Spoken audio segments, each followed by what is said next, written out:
베드로의 고백으로부터 시작을 했습니다. 마태복음 16장 16절에서 시작이 되어졌는데요. 주는 그리스도시요 살아계신 하나님의 아들이시니다. 이 고백을 모르는 분은 없어요. 그런데 이 고백이 예수님의 그 공생애를 통해서 아주 중요한 시발점이 되어진다라는 겁니다. 어떤 출발점이냐?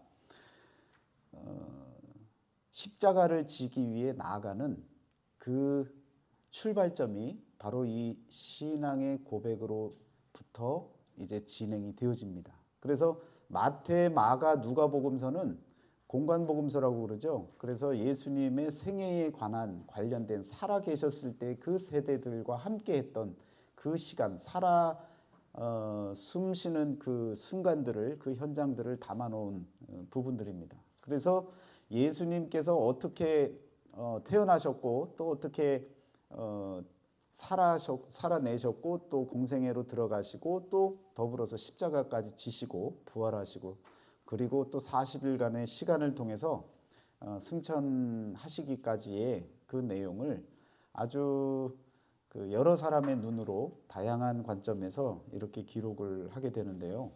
그런데 저와 여러분들은 성경에 나와 있는 하나님의 말씀을 어떻게 이해를 하느냐? 이해를 해야 되는데 오해를 합니다. 그래서 예수님께서도 뭐라고 얘기하시냐면 너희가 성경도 하나님의 능력도 알지 못하는 거로 오해하였도다. 이런 말씀을 하시잖아요.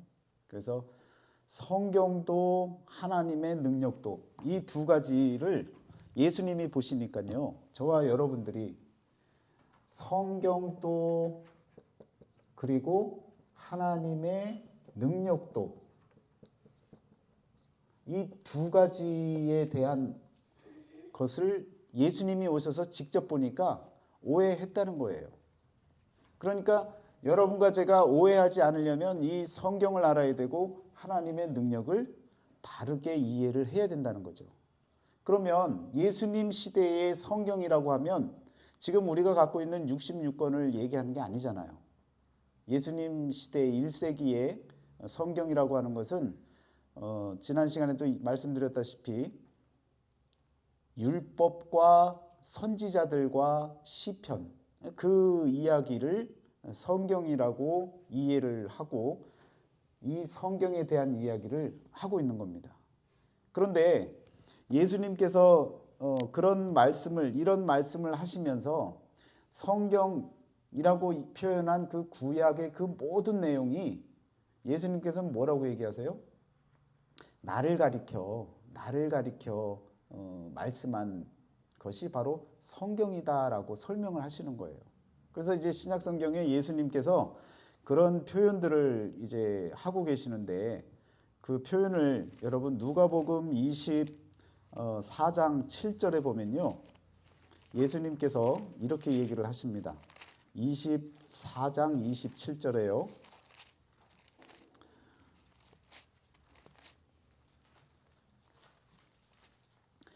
이에 모세와 모든 선지자의 글로 시작하여 모든 성경에 쓴 바 자기에 관한 것을 자세히 설명하시니라. 그렇죠? 그래서 예수님께서 모세와 모든 선지자들의 글로 시작하여서 모든 성경에 쓴 바 자기에 관한 것을 자세히 설명해 주셨다 그랬어요. 그런데 여러분, 저와 여러분들이 구약 성경 말씀을 들으면서 구약의 인물에 대한 이야기를 들었지 그곳에서 예수님을 우리가 잘 찾아내지 못한다는 거예요. 그래서 오해한다는 겁니다. 그래서 하나님의 능력도 모르고 성경도 모르는 상태에서 이해한다고 이해를 했는데 오해를 하고 산다는 거죠. 그 예수님께서 저와 여러분들에게 해주고 싶은 얘기는 구약의 모든 이야기가 다 나의 얘기다 라고 얘기를 하고 계신다고요. 그런데 우리는 자꾸 구약 성경을 보면서 예수님이 안 떠오르고 그 구약에 나와 있는 성경의 인물들로 인해서 은혜를 받았다고 하고 그 성경의 인물들의 신앙 또 그들의 그 믿음 그런 여러 가지 구체적인 내용들을 보면서 아, 정말 믿음 좋았던 하나님의 사람들이었어 라고 하고 끝낸다는 거예요. 그러니까 예수님이 우리들에게 원하시는 바는 구약을 통해서 예수 그리스도가 나타나는 것을 저와 여러분들이 느끼고 그리고 체험하고 그리고 그 말씀에 깨달아지는 은혜가 주어져야 된다는 거죠. 여러분이 성경을 구성하는 그 율법서라고 하면 우리가 모세 오경이라고 그러죠. 아주 이건 모세가 5가지의 아주 성경을 5가지를 썼다고 이야기를 합니다. 그래서 여기에 이 5가지 책이 성경에서 보면요, 이 커다란 성경의 가장 중심이 됩니다. 왜 중심이 되느냐? 예수님께서 어떤 분이고 예수님의 그 존재에 대한 설명들을 여기에서 하고 있으니까요. 그래서 예수님은 이 모세오경이 나를 가리켜 설명한 것이다라고 아주 상세하게 설명을 했다는 거예요. 그런데 그 설명 내용은 나타나지는 않습니다. 예수님의 그 설명한 내용은 없는데 모세오경 전체가 여러분 예수님에 대한 말씀이다라고 이야기를 하고 있다는 거예요. 그러니까 우리에게 그 과제가 주어졌는데 그 과제는 무엇이냐면 예수님이 하신 말씀이 무엇일까? 또 모세오경 속에서 예수 그리스도가 어떻게 드러나고 있을까? 이것에 대한 그 궁금증을 늘 품고 그리고 구약 성경을 읽어 나가셔야 된다는 거예요. 그래야만이 예수님께서 너희가 성경도 하나님의 능력도 오해했도다라고 하는 이 말씀이 우리에게는 해당되지 않는 말씀으로 하나님의 말씀을 잘 이해하고 있는 그런 그 신앙인으로 나아갈 수 있게 되어진다는 거죠. 그러면 여러분 이 가운데 창세기, 출애굽기, 레위기, 민수기, 신명기 5권의 이 성경 말씀이 있는데요. 특별히 창세기 이 모든 세상의 모든 일들에 대해서 모든 존재 또 모든 사건에 대한 하나님의 약속에 대한 모든 사실에 대한 기원이 여기에 담겨져 있습니다. 그러니까 우리가 생각하는 모든 하나님 말씀 가운데 무엇이 어디서부터 시작됐을까라고 하면 이 창세기를 찾아야 되는 거죠. 그런데 저와 여러분들이 갖고 신앙하는 이 믿음도 이 창세기에서부터 시작이 됩니다. 그런데 이 창세기 내용을 여러분과 제가 한번 들여다보면요. 1장서부터 나오는 모든 인물들이 있는데 그 많은 인물들 가운데 아브라함이라고 하는 이 믿음의 조상, 우리가 믿음의 조상이라고 성경에서 말하고 있는 이 열국의 아비서부터 시작을 해서 몇 대에 걸친 이야기로 진행이 됩니까? 이삭과 야곱과 그리고 요셉이라고 하는 이 4대에 걸친 이야기가 창세기 전체의 내용입니다. 많은 사람들이 있는데 이 앞에도 있죠. 그래서 아담도 있고 또 노아도 있고 그리고 에녹도 나오고 그리고 뭐 여러 인물들이 나옵니다.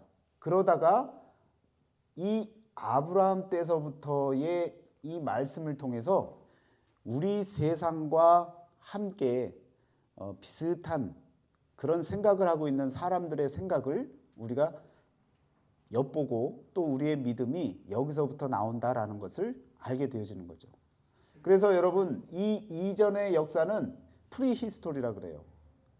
그래서 원역사, 역사의 이전 시대의 이야기들입니다. 그리고 여기서부터는 역사 시대라 그래요. 그러니까 여기서부터 시작되어지는 이 역사 이야기들은요, 말 그대로 기록에 남겨져 있고 역사적인 그 사실성이 다 입증이 되어지는 그런 내용들이다라는 거예요. 지금껏 뭐 고고학을 연구하거나 신학을 공부하거나 또 여러 가지 많은 세상에서 발굴된 자료들을 통해서 지켜봤을 때는 이때부터가 우리의 현실과 거의 비슷한 사람들의 생각을 끄집어낼 수 있는 그런 시기가 여기다라는 거예요. 그런데 성경에서도 이 아브라함을 믿음의 조상이다라고 이야기를 합니다. 그러니까 이 이전의 이야기들은요, 많은 이야기들이 어떤 이야기로 되어져 있느냐면, 이게 사람 이야기일까? 사람 나이도 그렇고 또 좀 신화적인 얘기도 있는 것 같고 막 이런저런 이야기가 막 담겨져 있어요. 그건요, 우리가 지금 그 교육을 받아서 역사성을 갖고 바라보기 때문에 이상하게 보이는 거지요. 그때 당시에는 이 사람의 삶의 이야기가 신의 이름과 사람의 이름과 별로 구분이 안 되어지는, 그래서 현실과 신화와 어떤 이런 그 관계들이 아주 자연스러웠던 그런 시대의 사람들이었습니다. 그렇다 보니까 구분이 잘 안 됐었어요. 그러다가 역사 시대로 오면서부터는 확실하게 사람 위주로 생각이 되어지고 사람의 생각과 글과 또 여러 가지 사건들을 역사성을 드러내는 이야기들로 구성된 것을 우리가 조금 더 가깝게 받아들일 수가 있게 되어지는 겁니다. 여러분, 이것이 이런 내용들이요, 철학사에서도 BC 4세기, BC 4세기, 5세기, 이때 5세기까지 치면요, 왜 이때를 치냐면 여러분이 잘 아는 너 자신을 알라 이야기했던 소크라테스가 이때 사람이에요. 이때 사람인데 뭐 BC 470년, 469년도에 태어났다 그러나요? 근데 BC 399년에 역사적인 사형을 당하잖아요. 이것도 법이라고, 법은 지켜야 된다고 하고 그 사형을 받아들이는 사건이 BC 399년에 있었습니다. 제가 왜 이 말씀을 드리느냐, 세상에서도 이때서부터 소크라테스서부터 사람들 중심으로 철학적인 사고가 발달하게 되어집니다. 그러니까 이 이전에는 다 어떤 얘기냐, 신화, 로마 신화와 같은 그런 얘기들이 다 그냥 현실에서 다 같이 통용되는 그런 이야기들이었어요. 그러니까 이제 저도 안 가봤지만 유럽에 가면 많은 신전들이 있고, 그리고 뭐 사람들의 많은 로마 신화, 그리스 신화들이 많이 있잖아요. 그 신화의 주인공들이 사람인 것 같기도 하고 신 같기도 하고 막 이런 헷갈리는 그런 그 이야기들이 담겨져 있는데, 이때는 사람들의 생각 자체가 자연스러웠던 시대예요. 그런데 이 소크라테스 이때부터 4세기서부터는요, 인간학적인 사고와 철학으로 너 자신을 알라라고 하는, 이 우리 안에서 신이라고 하는 존재를 네가 찾아내라, 이런 표현으로 여러분 이렇게 시작되어지면서 인간에 대한 생각과 또한 철학이 발달이 되어집니다. 그러니까 이 이전에는 훨씬 더 이전이니까요. 이때는 뭐 4,000년 전이니까요. 아브라함 때서부터 이야기하자면 더 심할 때인데도 불구하고 여러분, 아브라함 때서부터 역사 시대로 들어가면서 이곳에서 나오는 성경의 이야기들은 그 이전의 것은 막 신화적인 얘기처럼 보여지는 그런 현상에 대한 이야기들을 뭐 믿을 수도 있다, 안 믿을 수도 있다, 뭐 이런 표현을 쓰는데요. 그것과 상관없이, 혼동되는 부분은 상관없이 여러분과 제가 말할 수 있는 것은 아브라함 때부터 시작되어진 이 역사 시대로부터 시작된 것만으로 우리가 성경을 통해서 이 4대에 걸친 이야기를 통해서 믿음의 근거가 분명하게 선다는 거예요. 여러분, 태초에 이때부터 하나님이 세상을, 하늘과 땅을 창조하셨는데 이걸 본 사람도 없고 또 증언해 줄 사람도 없고 아무도 없잖아요. 그런데 이걸 믿을 수 있는 근거가 성경에서 보면 어디서부터 시작이 되느냐, 말 그대로 믿음의 조상 아브라함의 이 사건들로부터 여러분과 제가 믿을 수 있는 그 근거를, 역사성을 갖고 바라봐도요, 우리가 찾아낼 수 있다는 겁니다. 그래서 요 내용이 창세기에서 믿음의 시작을 알려주는 이 4대의 이야기가 성경의 시작이며 또 예수 그리스도를 드러내는 중심적인 내용이 되어지기 때문에 모세오경은요, 말 그대로 성경의 노른자라고 얘기를 하는 겁니다. 중심이라고 얘기하고 핵심이라고 얘기하고 뭐 코어라고 얘기하고 별 얘기를 다 하면서 모세오경 자체가 성경에서 있어야만 하는, 하나도 빠져서는 안 되는, 그러니까 이 5권의 성경은 저와 여러분들이 열심히 바라봐야 된다는 거죠. 그런데 현실은 그렇지가 않다는 거죠. 그런데 또 예수님은 오셔서 모세오경과 분명하게 모세의 글과 선지자들의 글과 모든 성경의 이야기가 나에 관해서 쓴 것이다라고 이야기하고 그것을 자세히 설명을 해서 예수 그리스도가 이 안에 담겨져 있다라는 내용을 말씀하셨다는 거죠. 그 전제를 갖고 저와 여러분들이 이 이야기에 성경을 끌어가고 있는 모든 성경의 이야기의 핵심이 되는 이 4명의 스토리가 너무너무 중요하다는 사실을 기억하셔야 됩니다. 그래서요, 여러분 이 아브라함 때에 우리가 잘 아는 많은 사건들이 있지만 예수 그리스도가 드러나는 예수님에 관련된 이런 그 성경의 말씀들이 이제 성경의 사건들을 통해서 드러납니다. 예를 들면 그런 거예요. 창세기 22장에 보시면 여러분 어떤 사건이 나옵니까? 아브라함의 아들 이삭을 모리아산에다가 데리고 가서 그 번제물로 드리려는 그 장면이 나오잖아요. 그런데 이 장면을 보면서 우리는 많은 얘기를 들어요. 정말 아브라함은 자신의 아들을 그냥 내리치려고까지 하나님께 순종했던, 정말 자기 자식을 죽이기까지를 작정하고 하나님을 믿었던 나와는 다른 그런 믿음의 사람이야 라고 우리가 생각을 한단 말이에요. 그런데 잘 보면요, 성경 22장을 잘 보시면 그 성경 가운데 또 이제 나중에 신약에 나오는 히브리서에서 해석해주고 있는 이 아브라함에 대한 이야기를 잘 보면 뭐라고 나오냐면 죽은 자 가운데서 다시 살 것을 믿고 또 죽지 않을 것을 믿고 그리고 드리러 간 현장을 보여주고 있는 거예요. 그러니까 우리는 아무것도 모르고 아브라함이 이삭을 데리고 가서 이렇게 제물로 드리려고 했던 그 상황을 우리가 생각을 하는데 성경에서는요, 그 아들을 데리고 가면서 그의 마음의 믿음 가운데는 이미 이 이삭이 죽지 않을 것이라고 하는 그런 믿음이 있었다는 것을 표현해 줍니다. 그러면 그 사건들을 통해서 알려주는 게 뭐냐는 거예요.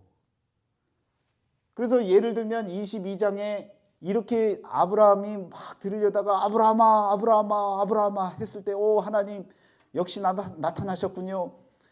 그랬더니 여기 양이 뒤에 옆에 수풀에 걸려있는 양이 보이는 거예요. 그래서 뭐라고 표현합니까? 여호와 이레 라고 하는 표현을 쓰잖아요.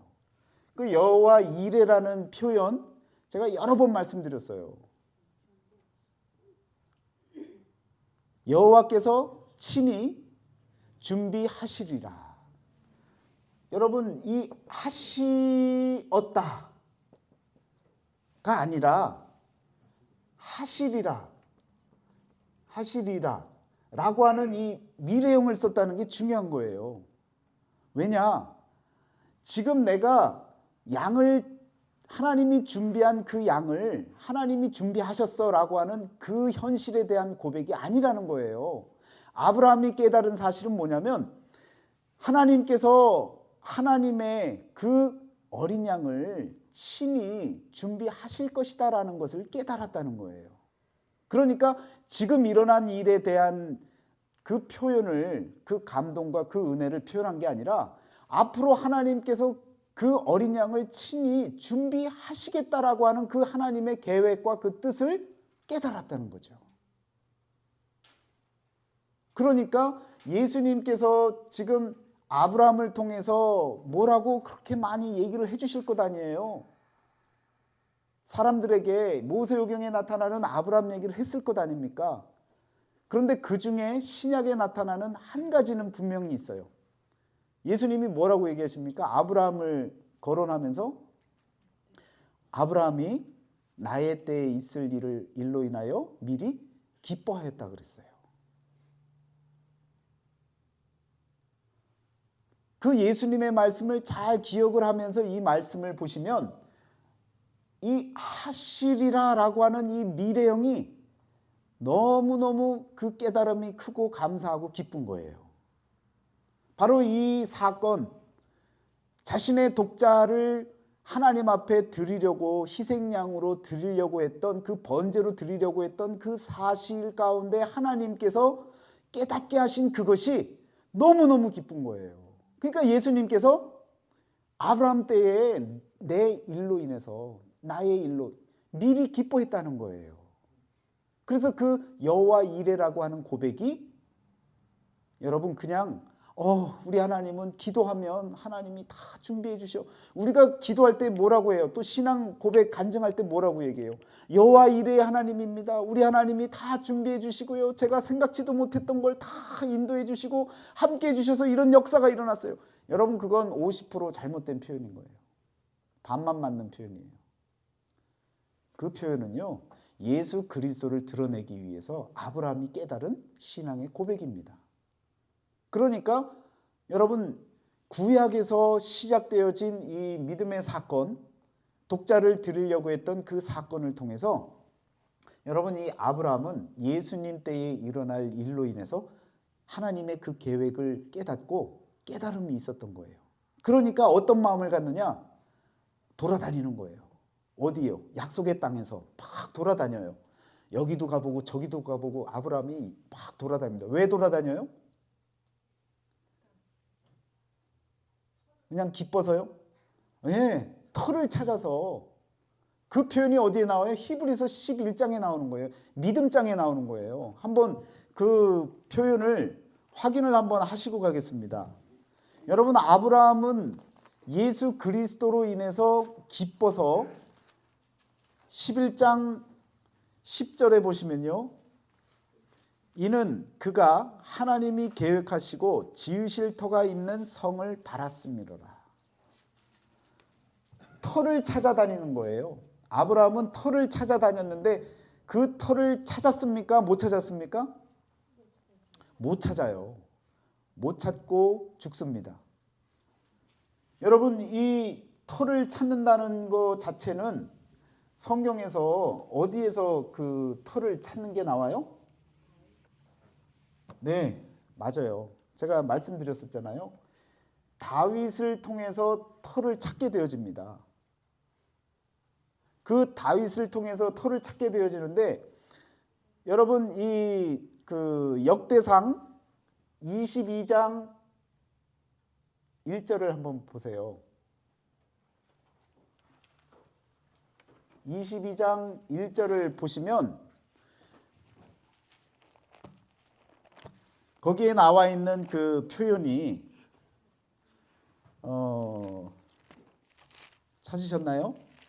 역대상 22장 1절에 그 큰 사건이 있고 나서 다윗이요 인구조사하고 나서 하나님께 호되게 혼나고 그리고 나서 22장 1절에 이와 같이 표현하잖아요. 다윗이 이르되 643쪽입니다. 다윗이 이르되 이는 여호와 하나님의 성전이요 이는 이스라엘의 번제단이라 하였더라. 그러니까 이 다윗 때의 터를 찾은 거예요. 여러분 이 터를 찾았는데 이 터는 어떤 터예요? 예수님 십자가. 네, 예수님의 십자가가 서야 되는 이 자리가 바로 터입니다. 왜? 아브라함이 지금 어떤 그 깨달음이 있었어요? 독자를 드리는 그 자리에서 깨달음을 가졌잖아요. 그런데 그 터를 찾아다녔는데 그 터가 어디예요?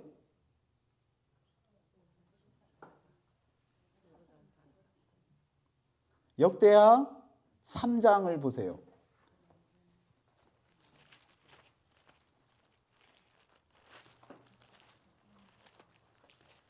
여러분 역대하 3장에 보시면 1절 마찬가지로 1절을 보세요.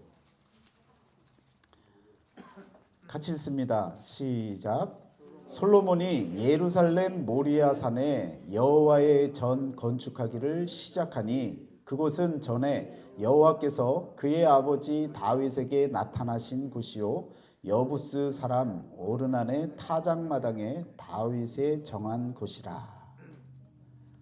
여러분 저는 이 말씀을 보고 이 사실을 아브라함과의 관련해서 이 말씀을 깨닫고요. 정말 너무너무 감사했어요. 정말 너무너무 기쁘고 너무너무 행복했습니다. 왜 그러느냐? 아브라함이 터를 찾아서 열심히 돌아다녔는데 못 찾고 떠났잖아요. 그런데 알고 보니까 어디예요? 모리아 산인 거예요. 모리아 산, 아브라함이 이삭을 드리려고 했던 그 자리가 바로 그 터였습니다. 그 자리에 뭘 세웠어요? 예루살렘 성전이 세워지는 거예요. 예루살렘 성전이 이 터에 세워졌고요. 그리고 마찬가지로 예수님께서 십자가를 지셔야 될 그 자리가 바로 이 자리가 되어지는 겁니다. 이 성이 되어지는 거예요. 이걸 아브라함은요 찾아놓고도 너무너무 기뻐서 진짜 내가 어딘지를 내가 확인해야겠다라고 그 산에서 내려와서 열심히 찾아다니는 거예요. 바랐더라라고 했으니까 찾았더라 그랬으면 찾았으면 된 건데 바랐더라라고 했으니까 못 찾은 거예요. 그런데 그 자리는 바로 모리아산, 아브라함이 이삭을 드리려고 했던 그 자리라는 거죠. 그 자리를 누가 찾은 거예요? 다윗이 찾았어요. 다윗이. 여기가 바로 어떤 곳이에요? 하나님의 성전입니다. 이스라엘의 번제단입니다. 번제단. 제물을 각을 떠서 드려야 될 그 자리를 여기다라고 하나님이 정해주시는, 또 하나님이 계획하시고 하나님의 터가 어디인지를 몰랐던, 그러나 후대의 다윗이 이 자리가 아브라함이 찾았던 하나님이 계획하셨던 그 터, 그 자리인 것을 알고 여기가 바로 하나님의 성전이고 하나님의 백성 이스라엘의 번제단입니다. 이스라엘의 그 죄를 다 올려드려서 모든 것을 다 해결받고 구원받을 수 있는 그 자리가 바로 여기입니다라고 고백을 했다는 겁니다. 그리고 나서 여러분 보세요. 지금 준비된 건 하나님의 터가 준비되고요. 하나님의 성전이 준비되고요. 하나님의 그 계획하신 이스라엘의 번제단이 다 찾아졌어요. 그러니까 이스라엘 유대 민족들은 여기에서 양을 잡잖아요. 끊임없이 짐승으로 양을 잡아서, 흠없는 양을 잡아서 계속 여기다가 번제물을 올려드린 거예요. 그런데 이 양은 그냥 양이에요. 다른 양이 아니에요. 그냥 양이에요. 여러분 지금 센스 있게 잘 보세요. 하나님의 성전, 하나님이 계획하신 터, 하나님의 터예요. 그러면 이 양은 또 누구의 양이 되어져야 돼요? 하나님의 양이 되어져야 되죠. 성경을 보시다가 이런 표현들이 나와요. 무지개 있잖아요. 무지개 그러면 언제 나오는 얘기예요? 네, 노아 때 나오는 얘기예요. 그런데 우리가 지금 보고 있는 그 무지개가 그 무지개예요? 이렇게 물으시면 여러분 어떻게 대답하실 거예요? 그 무지개가 그 무지개고 그 무지개가 그 무지개고 거시기가 거시기라고 대답을 해도 틀리지는 않아요. 그런데 정확하게 보면요, 이 무지개도 성경을 잘 읽어보시면요 하나님의 무지개라고 표현이 나와요. 그런데 일반 무지개는 그냥 무지개예요. 마찬가지예요. 하나님의 성전이 있고요, 그냥 성전이 있는 거예요. 사람들이 만들고 사람들이 호칭하는 그 성전이 있습니다. 그런데 지금 성경에서요, 하나님께서 스스로 만들어 나가시는 역사 가운데 하나님의 성전이 이제는 다윗을 통해 찾아졌어요. 그리고 하나님의 그 터가 아브라함의 그 생각하고 또 하나님이 어디 계획하시고 또 이렇게 만드시려고 했던 그 터가 어딘가라고 생각했던 그곳을 이 다윗이 정확하게 이제 찾아냈단 말이에요. 그런데 여기가 어디예요? 모리아산이에요. 그리고 오르난 타작마당이라는 거예요. 여러분이 오르난 타작마당이라고 하는 말을 그냥 많이 들어서 알잖아요. 그런데 성경에서는요, 그 하나하나의 의미가 여러분과 저에게 큰 깨달음을 줍니다. 이 오르난이라고 하는 말이 말씀이에요. 말씀의 타작마당이 되는 거죠. 타작마당은 말 그대로 뭐가 되는 거예요? 심판이 되는 거예요. 그러니까 말씀으로 심판하는 그 자리가 바로 이 자리가 되어진다는 거예요. 그러면 조금 여러분과 저에게 조금 두려운 마음이 좀 드는 거예요. 우리 주님께서 여기서